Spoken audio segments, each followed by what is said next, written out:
வணக்கம். சித்தக்கேர் உணவே மருந்து மருந்து உணவு சத்து மாவு கஞ்சி இப்போ எல்லா இடத்துலையும் விற்கிது. எல்லாரும் வாங்கி ஈஸியாக ரொம்ப காலையில் பிரேக்ஃபாஸ்ட்டை சாப்பிடலாம் அப்படின்னு நினைக்கிறோம். சத்து மாவு கஞ்சி அப்படிங்கிறது உண்மையிலே சத்து மாவு தான் அப்படிங்கிறத தெரிஞ்சுக்கணும். ஏன்னா அது ஃபில்லர் மாதிரி வெறும் அரிசி கோதுமை மட்டும் நிறையா போட்டு மற்ற சாமான்லாம் என்னென்னு ஒன்றுனே சொல்லிகிட்டே வரோம். ஒத்த பொருட்கள்லாம் சத்தான பொருட்கள் எல்லாத்தையும் குறைச்சிட்டு நம்ம செஞ்சுட்டோம் அப்படின்னா, வெளியே விற்றுதை வாங்கிட்டோம் அப்படின்னா நமக்கு உண்மையான சத்து மாவு கிடைக்குதா அப்படிங்கிறது சந்தேகம். முக்கியமாக குழந்தைகளும் சரி, நீரிழிவு நோயாளிகளும் சரி, வயதானவர்களும் சரி, இந்த கஞ்சி கண்டிப்பாக சாப்பிடக்கூடாது. கஞ்சி தானே அவங்க சாப்பிடணும் அப்படின்னு சொல்லி கேட்கலாம். ஆனால் கஞ்சி நீரிழிவு நோயாளிகளும் சரி, குழந்தைகளும் சாப்பிடும்போது சீக்கிரமாக செரித்து அவங்களுக்கு பிளட்டு சுகர் லெவலில் இன்க்ரீஸ் ஆகி கொடுக்கறத தவிர முழு சத்து உடம்புல கிடைக்குதா, அடுத்தது சீக்கிரம் பசிக்கவும் ஆரம்பிச்சிடும், திரும்பவும் சாப்பிட ஆரம்பிப்பாங்க. குழந்தைகளுக்கு அடிக்கடி பசிக்கணும் இல்லைன்னு சொல்லலாம். ஆனால் கஞ்சியாக கொடுக்கும்போது, லிக்விடாக கொடுக்கும்போது சீக்கிரமாக குடலுக்கு போயிடுறதால உடம்புல உள்ள சத்துக்கள், அதாவது தேவையான சத்துக்கள் இருந்து அவங்க மென்று முழுங்கி செலவாவோட வயிறில் சேர்ந்து அதுக்கப்புறம் குடல் வழியாக அவங்களுக்கு வயிறில் போய் சேரும் போது அவங்களுக்கு எல்லா சத்துக்களும் பொறுமையாக ஃபைபர்ஸ் நிறைந்த நார் சத்துக்கள் மிகுந்த உணவு கொடுக்கும் போது குழந்தைகளுக்கு ரொம்ப யூஸ்ஃபுல்லாக இருக்கும். இதே நார் சத்து மிகுந்த உணவை நீரிழிவு நோயாளிகளுக்கு கொடுக்கும்போது ரொம்ப அதிக நேரம் அவங்களுக்கு பசி தாங்கும். அடிக்கடி சாப்பிட்ற பிளட் சுகர் லெவல் இன்க்ரீஸ் ஆகாது. கஞ்சி மாவு அவங்களுக்கு தேவையில்லை. பொதுவாக நடுவயதுக்காரங்க தாராளமாக கஞ்சி மாவு சேர்த்துக்கலாம். இதில் என்னென்ன சேர்க்கலாம் அப்படிங்கிறத பார்க்கலாம். முக்கியமாக கருங்குருவை அரிசி, சாதாரண அரிசி முதல்லாம் சேர்த்துட்டு இருந்தோம். இப்போ நமக்கு நிறைய கருங்குருவை அரிசி கிடைக்குது, வேறு கருப்பு கவுனி எல்லா வித அரிசியும் கிடைக்குது.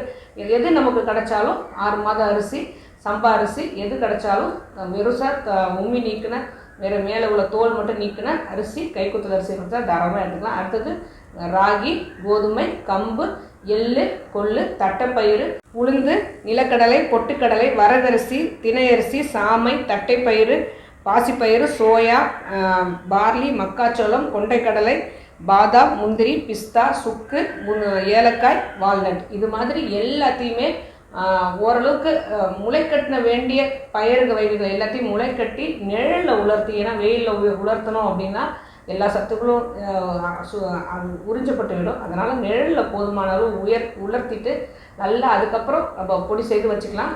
தனியாகவே நம்ம மிஷின்கள் இருக்கும் இதே சத்து மாவு அரைக்கிறதுக்காக. அங்கே சத்து மாவு அரைச்சி நம்ம வச்சுக்கும் போது நம்ம கண் எதிர இவ்வளோ சேர்க்குறோம் அப்படிங்கிறது நமக்கு தெரியும், என்னென்ன சேர்க்குறோங்கிறது தெரியும். அளவு எல்லாமே இப்போ பாதாம், முந்திரி அப்படின்னு நட்ஸ் வகைகள் எல்லாத்தையும் சரிபாதி சேர்த்தாலே போதும்.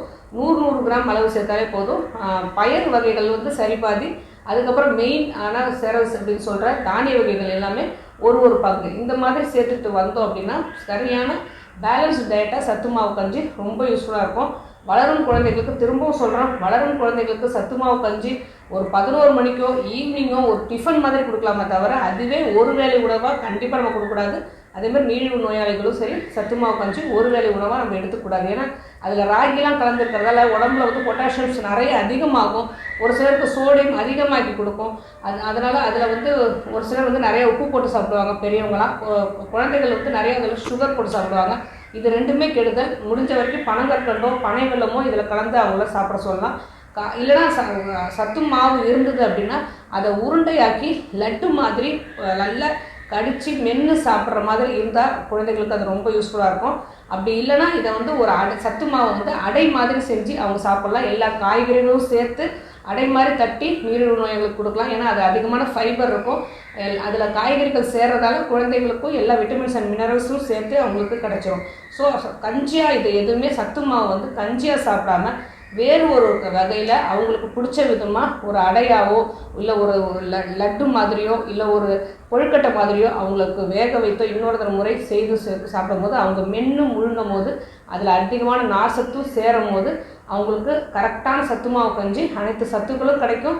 போதுமையான ஒரு ஃபுல் டயட்டை உங்களுக்கு எடுத்துக்கலாம். இந்த மாதிரி வெளியே வாங்கி சாப்பிட்றத விட முடிஞ்ச வரைக்கும் வீட்டிலே செஞ்சு சாப்பிட்டோம் அப்படின்னா முழு பலனும் எல்லாருக்குமே கிடைச்சிடும். ஆரோக்கியமாக வாழ்வோம். வேறு எதை பற்றி பேசணும்னு நினச்சாலும் சரி தாராளமாக கமெண்ட் பண்ணுங்கள். உங்களுக்கு எந்த நோயாக இருந்தாலும் சித்தாய்க்கரை அணுகுங்க.